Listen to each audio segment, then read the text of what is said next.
রবিবার সকাল থেকে শুরু হয়েছে ত্রিপুরা বার অ্যাসোসিয়েশনের নির্বাচন। চলছে ভোট গ্রহণ প্রক্রিয়া। ব্যালট পেপারের মাধ্যমে হচ্ছে ভোট গ্রহণ। লড়াই হচ্ছে আইনজীবী উন্নয়ন মঞ্চ এবং সেফ কনস্টিটিউশন ফোরামের মধ্যে। মোট 15টি পদের জন্য হচ্ছে এই লড়াই। এ বিষয়ে বিস্তারিত জানিয়েছেন রিটার্নিং অফিসার বিশিষ্ট আইনজীবী সন্দীপ দত্ত চৌধুরী।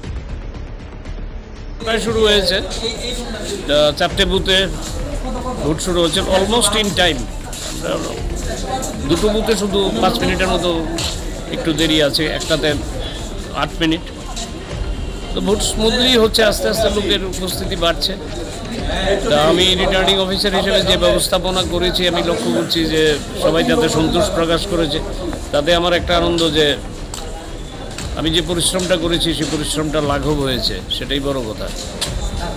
কিরকম চলছে? ভেরি পিসফুলি অ্যান্ড কর্ডিয়ালি, মানে খুব প্রত্যেকের সঙ্গে তো প্রত্যেকের কর্ডিয়াল রিলেশন, খুব আন্তরিকভাবেই হচ্ছে আর কি, ভালোই লাগছে।